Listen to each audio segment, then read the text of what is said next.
Hey guys, what's up? I'm Erin Lashley with Millennials in Ministry, and I just came back from Zoe Conference 2018.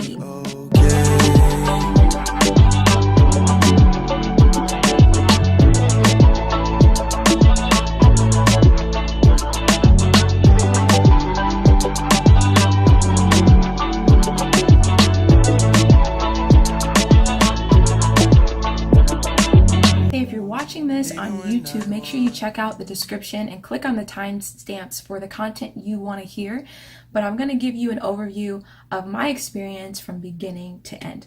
So what do I love most about the Zoe Conference? They do a phenomenal job of catering a conference to millennials in ministry, I feel like, personally. Doesn't mean you work in a church. It may mean that you're a phenomenal actress, or you're an aspiring singer, or you're a mechanic or a plumber or a technician or a chemist. But whatever you do, I feel like in today's world, millennials want to make an impact in their community, and Zoe Conference is built around young professionals, young millennials wanting to make an impact. I feel like when I walk in, it's for me, and so that's why I love it so much. We got there an hour and a half earlier, and even being there that early, there was still a long line. So we're walking in line. They're really good. Zoe's really good about hyping people up. There's people with shirts, signs, cheering you, chanting you. There's people running down the aisles just screaming about nothing and just being crazy. So it's a fun, hyped atmosphere. We get through security. You walk in. The lobby is really, really cool.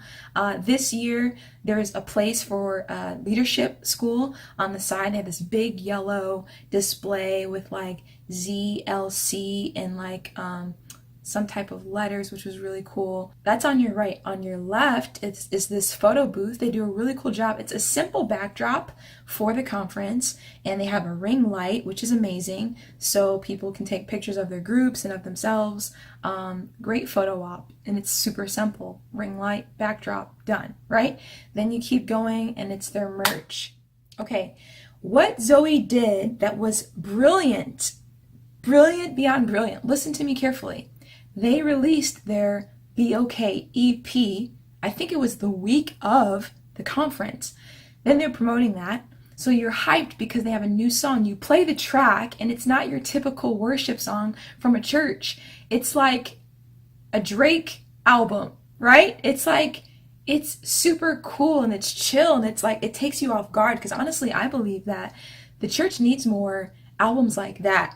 But I think, not that we don't have albums like that, but the fact that it came from a church worship team is like, that's what is like really cool, and kind of threw me off, and was like, okay, I like this groove, right?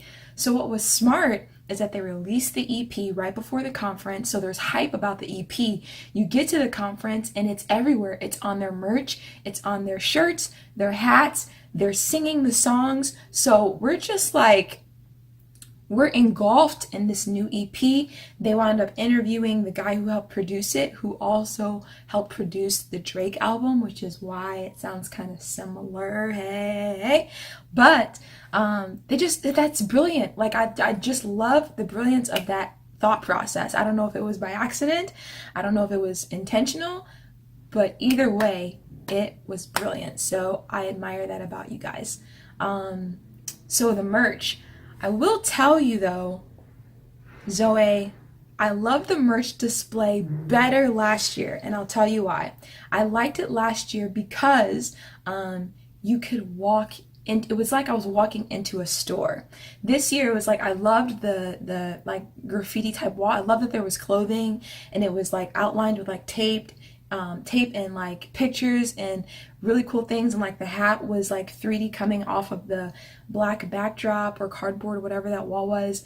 So I just want to tell you, I loved the way it looked, but I loved the experience better from last year because I was walking into someplace. Nevertheless, they had a great merch setup and a great just a great atmosphere in the lobby. Like, everything's dark, it's super cool, it's like club-ish. You know, not that that's what we're trying to be, but it is the Will-Turn Theater, so what else can you do, you know? But I love the atmosphere that they created in there. If you walk forward to my right was this other area where you could get into line. That's where our group went to get into line for seats. there is a coffee bar. It was cool. They sold coffee, iced lattes, and like cold brews or something, like two different coffees, and then an iced bottle of water. I wish that the line was maybe from the outside. You could get into line from the outside and then exit through the middle, but they had you enter the line through the middle and exit through the sides. But it didn't really like work, and it was kind of confusing. But nevertheless, great coffee, great water, cool experience. I like that the bar was open because it's a big focal point in the lobby there at the theater. So that was that. John Gray kills it every time. But I say all that to say I've been studying John Gray. I love to study communicators, period. But of course he knocked it out of the park. But let me tell you why he knocked it out of the park. John Gray is 1,000% completely himself.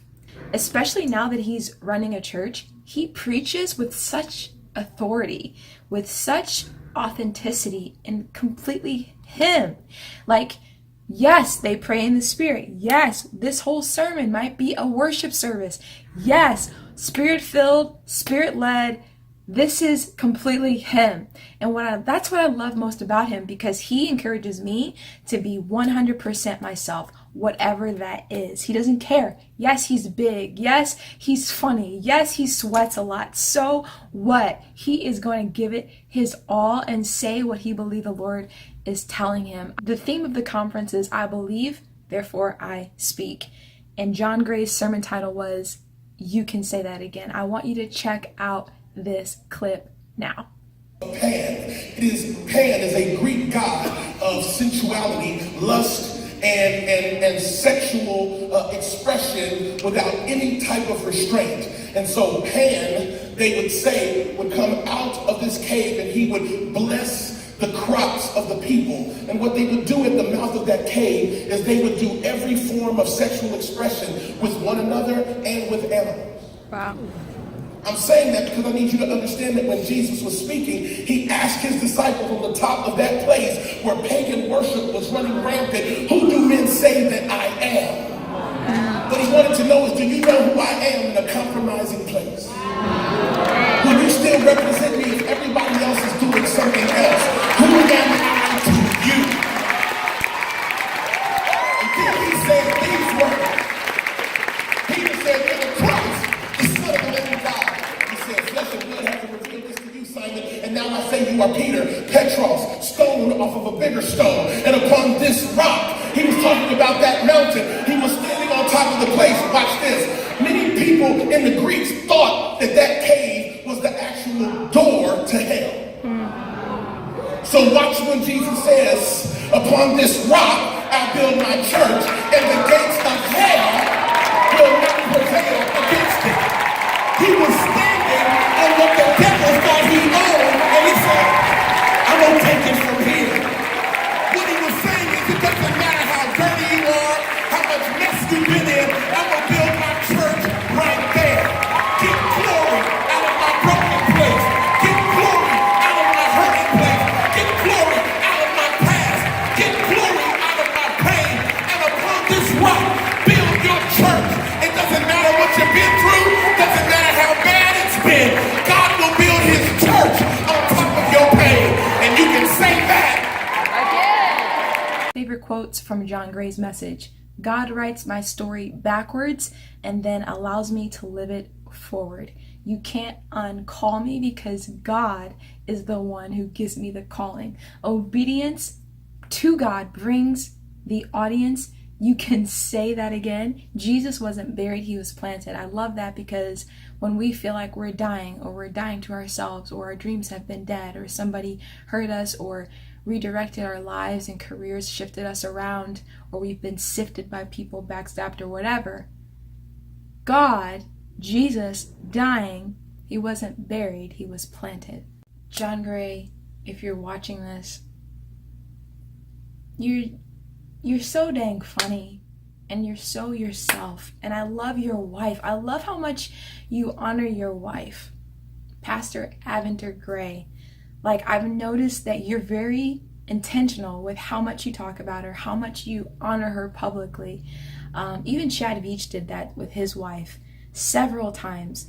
And I don't just think it's because she spoke. Like, they were intentional this year versus last year, having her come up and open the conference with him, close the conference with him, introduce certain speakers with him. Like, there's just more of a presence of the wife. And so I appreciate that so much. And I love, Pastor Aventer, how you just will fight for your husband. Like, it doesn't matter if you're first lady, pastor, or whatever. If you come for my husband, I'm coming for you. And I loved it. I absolutely loved it. One thing I walk away with from John Gray is, and I think from the whole conference, is love your process. Own your process, because God is in your process.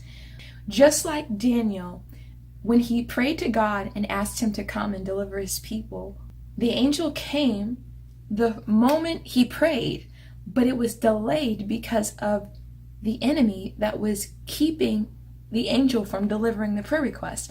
So though I'm in my waiting, it doesn't mean it's on its way. It just means that there's something in opposition keeping it from getting to me. So the more I praise, the more I allow breakthrough to happen. You can say that again. And honestly, last year, I remember the first time I saw her was when they did the panel. They did a panel with Chad, Julia, Robert Madu, Rich Wilkerson, and Don Cherie, which that was the first time I heard Don Cherie, and she was phenomenal, by the way. Started following her immediately. With Julia VEACH, one thing I remembered is that it looked like she felt very uncomfortable, and she even said it before she spoke. It's like, she doesn't do this a lot. So I have so much respect for her because she doesn't do it a lot, and she got up there anyway. The reason why her message was so good was not because she had great jokes, was not because she had whistles and could do this, that, or the other, but because she was 100% herself. And even though you could see and sense that it wasn't her normal thing to get up there and do that, the fact that she did it anyway, the fact that she said her truth anyway, and she talked and was very open about Georgia and the hell that her and her husband went through with their family, with their daughter Georgia being in the hospital, and it was just authentic, and it was real, and it was her experience, and it was her faith on display. And it was so powerful too. Like my good friend Pastor Delicia was saying, like, well, why, like, we were talking about it, and like why? Because although she doesn't do it a lot, and maybe you could tell she was nervous, and it was just different, like maybe she didn't know what to do with the band or how to transition, like it was just maybe a little uncomfortable, but she killed it. And I told Delicia, I was like, she killed it because she did it anyway, and she owned who she was. And she owned her message because her message was truth, because her message was birthed out of her pain. And I loved that. I absolutely loved that. And I have at home emergency medications. They weren't working. And the paramedics medications that are a little bit stronger weren't working. And we get to the ER and the sedation, Valium's cousin, and all these things that are supposed to shut it down weren't working. And the next dose wasn't working. And sometimes the antidotes don't always work. Maybe you're taking medications relationally, or in business, or in control, or whatever the antidote is. Maybe it's not working. But I turned to His Word, and my comfort wasn't in necessarily the promise of moving the mountain. My comfort in this was that He is with me. My comfort was in the promise, not only of a safe arrival. My comfort was in the promise that He is Emmanuel, that He is with me in the ambulance, that He is with me in the emergency room, that He is with me in the waiting, He is with me in the store. When nothing seems to be working, He is with me. Her message was the ticket out of torment. Few things I loved about what she said, some notes. There's an enemy that is just as concerned about your future as you are. Stretching is a part of the strengthening process, and she likened it to giving birth. And I love it because it's all a part of the process, and it's strengthening you even in the pain. Come on, Pastor Julia, let's go. In the middle of the war, there is sometimes the beauty of wonder. She said some one-liners that are just like, dang, thank you for being the female in the lineup this year. Thank you for being authentically you. Thank you, because you were the only female there. And then what she did was she broke down in Genesis all the names of the lineage. I don't know if it was the lineage of Jesus or if the Bible was just showcasing the lineage of Abraham. I'm really not sure. Do I have a note here where it came out of? I'm sorry, I didn't write that down. But it was powerful, and I want you to take a look at this clip of just the lineage and how God is intentional in your life, and that it's not just about your life, but your life is a piece of a puzzle. Check it out. God shall come down, teaching that his death shall bring the despairing wife. What's that last word? You know that sentence? Shall bring the despairing rest. Shall bring his rest. Through his blood, through his torment, and through his sacrifice. What is torment? It's suffering. Through his suffering on the cross, that we would have, through his creation of mankind, despairing rest. That's his promise. That our ticket out of hell is abundant life. It is happiness. His desire is that you would live, and that nothing is impossible for his creation. Nothing is impossible for him to work through you. Powerful. Pastor Julia, thank you for being you and not being anyone else but yourself. She said, allow pain to push you into the right posture. Allow your pain to position you into people and relationship and community. Powerful. This whole weekend, I'm telling you, was a theme, a message about I believe, therefore I speak. And no matter what you're going through, embrace the process. Own the process. Love the process, because the process is better than the position. The process is better than the destination. The process is better than where you think you're going. It's not about where you're getting to. It's about the beauty and the wonder of how you're getting there. Thank you, Pastor Julia VEACH. Rich Wilkerson, another great, phenomenal communicator. He talked about incubation through isolation. Incubation through isolation, meaning an intentional environment that may be built around your life right now, because your dream cannot be birthed prematurely, because if it is, it won't be developed right. It won't be what it was supposed to be. He also celebrated his wife, her birthday, which was super cool, and then his wife reposted on her story the little clip I did of her happy birthday song, which was so cool. Happy birthday to you. Hey! Happy birthday to you. To you, girl. Happy birthday.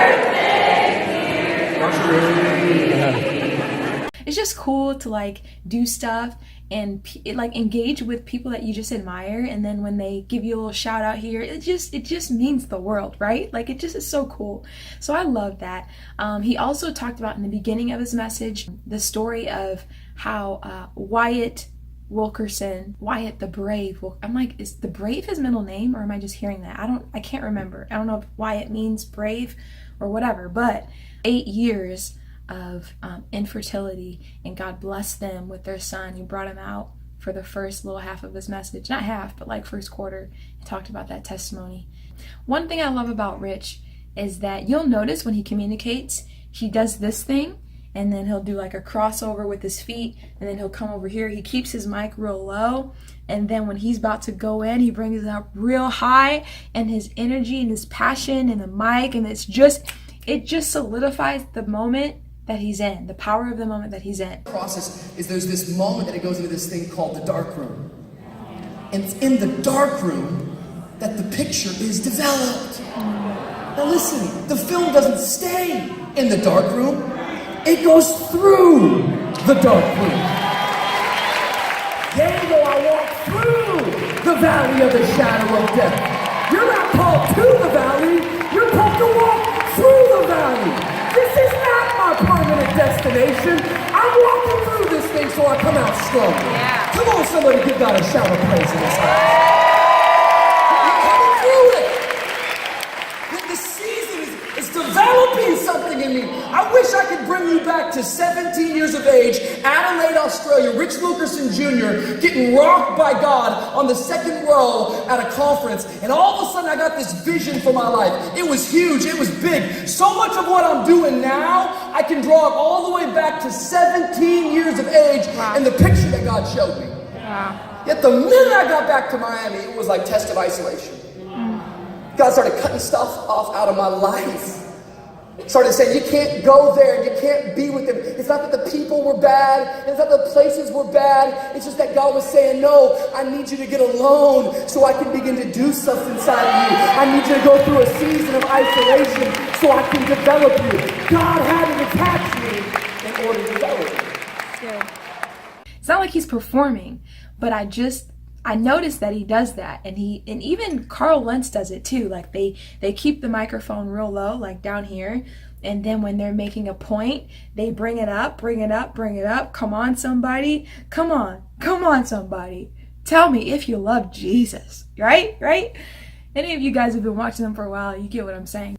Great job. Thank you, Rich Wilkerson, for the reminder of the message of Joseph, incubation through isolation, and the power of loving your process, and how all of that points back to Jesus. It wasn't just about Joseph. It wasn't just about Joseph being promoted, but Joseph was a picture of Jesus.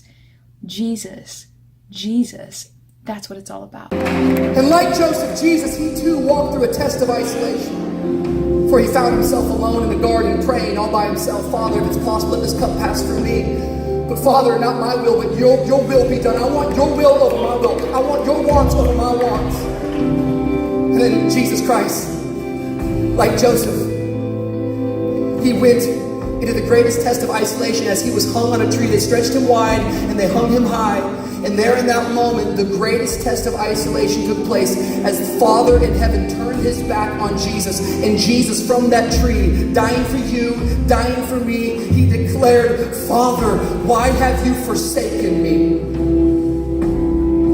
And Jesus, taken off that tree, they thought it was over. They thought it was finished. They thought it was all done. They put him in a grave. And they rolled a stone over the tomb. Yet what nobody understood was that the tomb was the womb. Wow.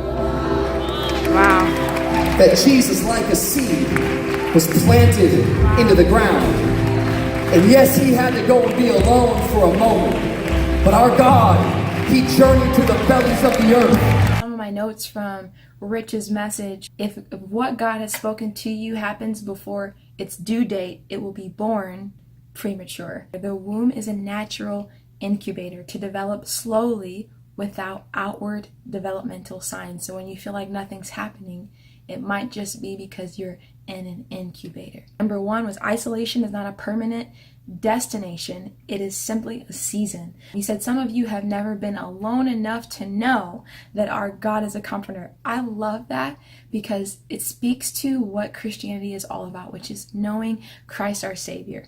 If you haven't been alone with God enough to know who he is, come on, then get alone with God and know that he's a comforter, know that he's a provider, know that he loves you. And Rich he did such a phenomenal job explaining that. He said what you focus on when you're alone is what will come out when you're in public. Love the process. Gary Vee says this too. This is another reason why I listen to him so much. He is a process guy. And I think there's a lot of us millennials that just don't love the process as much as we are so fixated upon where we're going.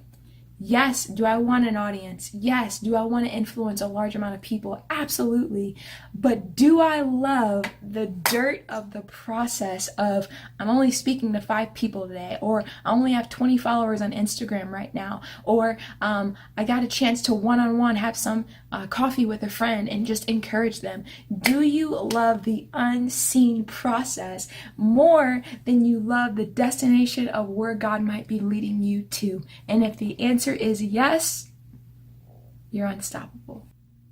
What I love most about Chad, man, guys, hear me. Some people are critical of these millennial preachers, like older people that are, have a different background, maybe different religious experience and all of that stuff. But these people are themselves, man. Chad is a hype man with long legs. He's a hype man. He always says, come on somebody, if you love Jesus, can you give me a 5-second praise break if you love Jesus? Does anybody want to know? Does anybody know that our God, he's a savior? Does anybody know that Jesus is the same yesterday, today, and forever? Like, he just on and on is just hyping you up. But you need that in your life.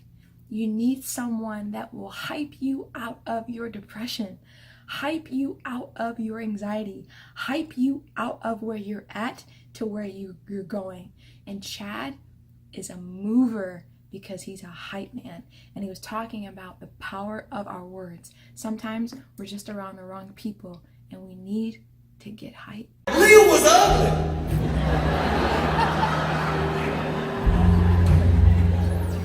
God uses ugly people.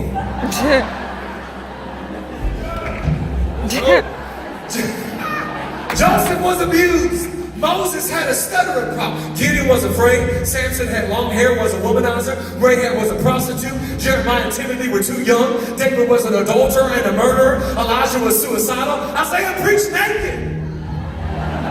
That will never happen at Zoe Church in Jesus' name. I declare right now.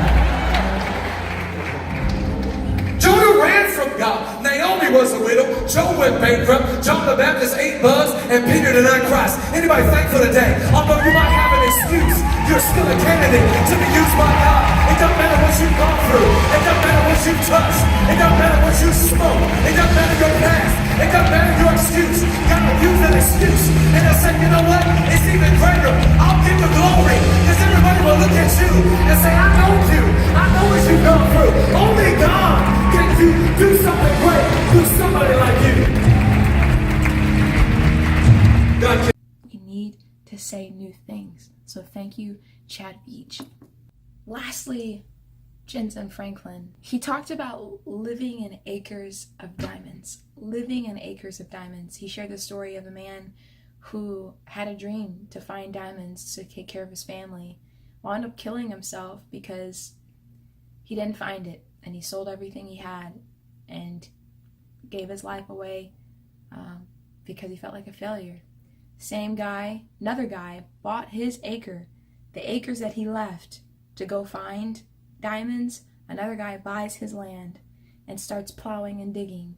And lo and behold, he's sitting on acres of diamonds. It was right where he was at all along and he didn't even know it. And so Jentezen Franklin broke it down, once again teaching a message on loving your process. Love where you are. If you would just change your perspective, you'll find that right where you are diamonds. There was a thief on this side of Jesus who was hanging on the cross. There was a thief on this side, same direction, seeing the same thing. The greatest treasure the world has ever known is bleeding. He's uttering words like, Father, forgive them. They know not what they do. He was looking at we sing about it, preach about it. He was looking at the blood of redemption as it poured from the veins and the wounds of the Savior. and he saw nothing. And he raised his voice in his fleeting moments and cursed. The Bible said he cursed Jesus and died. Another man, same distance, looking at the same cross and the same blood, but suddenly his eyes are open. And he says, Jesus, when you come into your kingdom, remember me. I don't see worthlessness. I don't see a failure. I see a king. I see a king bleeding. I see a king dying. Both of them looking at the same thing, but only one of them saw what he was supposed to see. And Jesus said, this day you will be with me in paradise. That's good. I'm so glad. This is what makes me happy. This is what I'm trying to get us to. I'm almost done, but you hear me. Do you understand how many people hear the story, but they don't see it? They don't get it. They don't get it. They don't get it. And they die. But you are here because the Holy Spirit brought you here. You believe. You see it.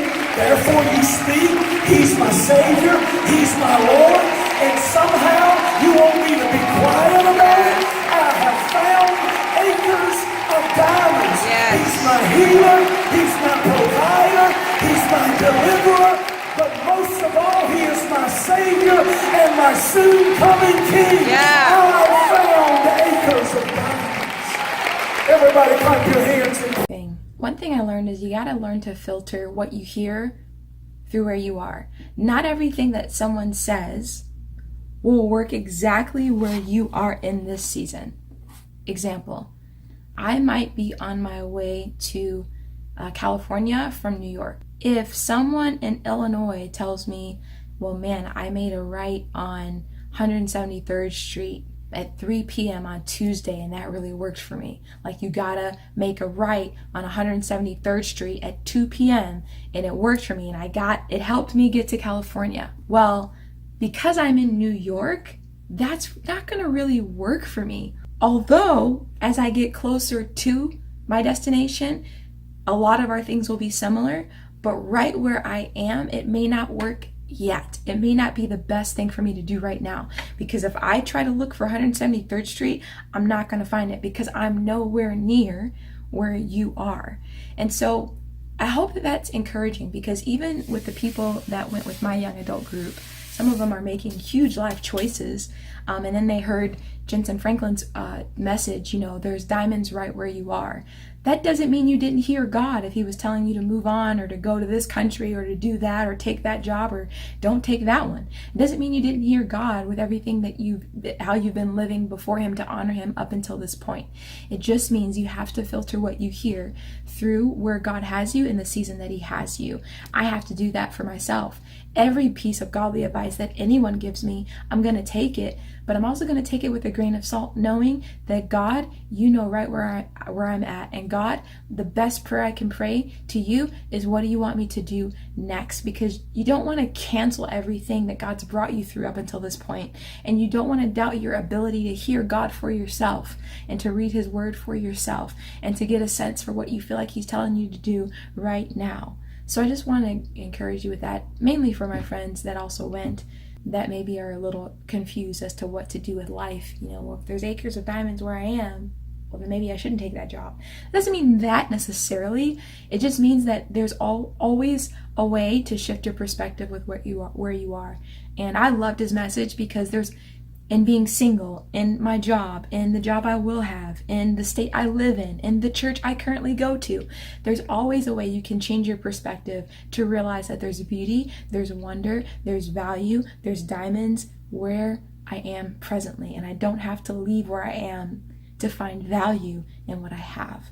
All in all, Zoe Conference, Zoe Church, thank you for all the volunteers. Thank you, Chad and Julia VEACH. Thank you to the worship team. The music was phenomenal. Some of my favorite songs were played. brilliant idea to release an EP right before the conference. Why? Because now every time I hear that song, Be Okay, or there's another song about clouds or something, I don't remember the name of it. It's not just a great song with a great beat. It reminds me of an experience I had at the conference.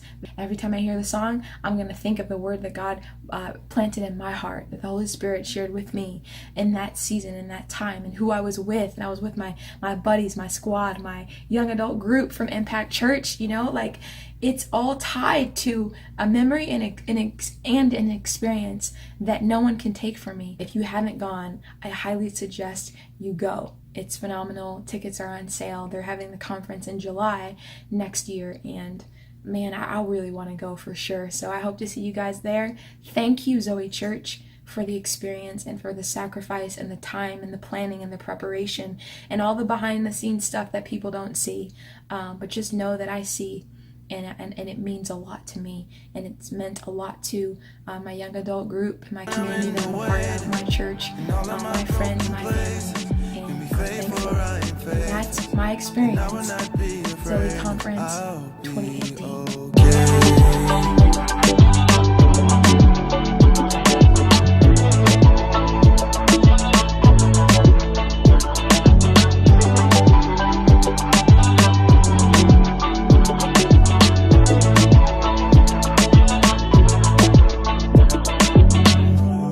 Even when I won, your eyes are on me,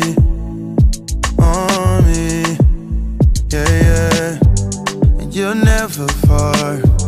I wanna feel your heartbeat. When my faith is fading, your love will still embrace me. I know that I can make when my faith is fading, your love will still embrace me. I know that I can make it. You're with me when I walk through fire, even when I face the giant, in the darkness with the light. Tell the devil that he's a lie. And even when I'm in the waiting, in all of my broken places, and be faithful, I am faithful. And I will not be afraid, I'll be okay. I'll be okay. And I'll be okay. I'll be okay. Yeah.